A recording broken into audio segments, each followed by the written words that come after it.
Guys, may prediction ang ating kaibigan ngayon na mangyayari sa Pilipinas. Tandaan po natin mga idol, tentative ang eleksyon sa taong 2028. Ito ang nakita ng ating kaibigan. May prediction si kaibigan ngayon na nakakakilabot. Alam po ninyo mga idol, parang hindi ito maganda pakinggan. Masilan po ito. Si kaibigan na lang po bahala magpasya kung ano man po ang gusto niyang ipaabot sa atin. Kayo din po ang humusga kung paniwalaan po ninyo ito nakita nila. Babala ng ating kaibigan ngayon, maghanda lagi at manalangin tayo at huwag tayo magpadala sa tensyon ngayon sa Senado, sa mga namumuno na away, puro na lang away. Tandaan po natin mga idol, isa lang po ang mananalo dito at pinakamasaya, si Satanas.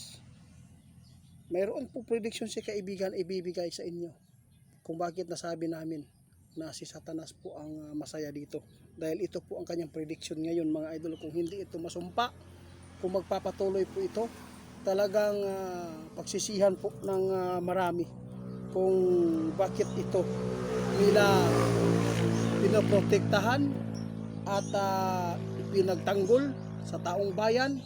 Kahit nakikita man natin ang mga nangyayari, hindi po tayo bulag mga idol. Tandaan po ninyo yan mga idol.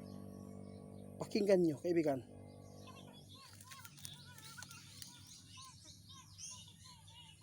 Grabing prediction to mga idol. Sabi ni Linyo, ang prediction po niya na mangyayari talaga sa taong 2027. Mga supporters po ng magkabila, supporters ng Duterte na team, supporters ng mga BBM, ito po ang nakakabahala. Kawawa ang mga inosente, mga supporters na nasa mababa, nadala. Ito po ngayon, may mamamatay mga idol. Tandaan po ninyo yan. Mayroon pong mamamatay na mga sumusuporta sa bawat panig, no? Bawat sinusuportahan nilang mga politiko. Kung mangyari man po ang eleksyon sana, pero tandaan po ninyo, ito eleksyon na to madugo ang mangyayari. Tama. Hindi lang po dito sa Mindanao, hindi lang po doon sa Luzon, hindi lang po sa Cebu, hindi lang po dito sa lugar po ng Pilipinas. Talagang mangyayari po itong patayan. Alam po ba niyo kung bakit ipinapaabot ng ating kaibigan? Talaga nakikita po niya ang impormasyon na madugo ang mangyayari sa sasapitin, sa kakahantungan po nitong gulo sa Senado. Diyos ko mga idol, kayo na bahala humusga mga idol ha. Hindi po ito masama para po sa inyong lahat at para po ito sa amin, dahil po si kaibigan nakikita nila ang mga nangyayari.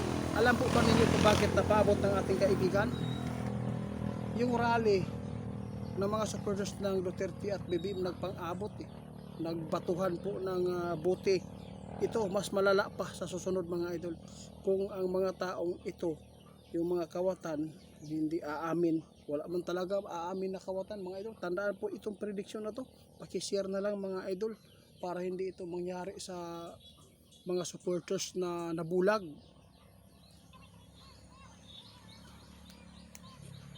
No? Payag ba kayo na mayroon po magpapatayan? Alam po natin, hindi po kahit ikaw sinusuportan mo yung isa, kahit mga kapamilya mo, kapatid mo, hindi talaga magkaparehas ang sinusuportahan, no? Alam po natin yan. Kaya minsan ang iba nagpapatayan nga dahil sa pagsuporta sa kabila, kasi ipinagtanggol po nila kapag sinisiraan. Yun po ang dahilan kung bakit binigyan ng ating kaibigan na prediction ito, na talagang mangyayari talaga. Pag prediction, mangyayari talaga ito. Daming madugong mangyayari, daming mamamatay dito mga idol. Tandaan po ninyo mga idol pagdating ng panahon, kapag ito ang nakikita natin lagi doon sa Senado, ang Senado talagang magtutulak po ng kapahamakan sa mga inosenteng tao. Yung mga inosenteng tao yung nabubulag. Oo, nabubulag sa katotohanan. Guys, tandaan ninyo itong prediction na ninyo. Naninilikado po ang mga supporters ng bawat isa. Kung bakit? Dahil po, hindi po natin masisisi ang mga tao sumusuporta sa bawat kabila. Mahirap po na hihilain ko kayo. Natakot sila nyo na may mangyayaring patayan, madugo, ang kahahantungan dito sa kaguluhan sa flood control, lalo na sa panggigipit po nila dito. Hindi pa natin alam mga idol ha, tandaan po ninyo, posibleng mag-declare ng martial law. Itong unti-unting nabubuking na ang mga kawatan. Kaya nakakakabahala po itong nakita ng ating kaibigan na tentative yun na walang eleksyon na i-declare po.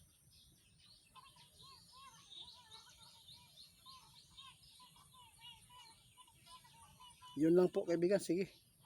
Guys, si kaibigan nyo lang po ang kanyang ipinapaabot. Mag-ingat tayong lahat. Pilipino tayo. Kung magpapatuloy tayong bangayan, kung magpadaig tayo sa material na bagay, walang makapag-champion dito, kundi ang Diablo, si Satanas. Guys, paki-report pala kay Ghost Hunter 88 Fans 2.0. Hindi po yan sa akin ha. Hindi po yan ako. Fake account po yan. Ang Facebook natin, Ghost Hunter 88 original. Yun po ang sa akin at Ghost Hunter 88. Yung fans sa dulo, fake account yan. Maraming salamat mga idol. Kaibigan, salamat.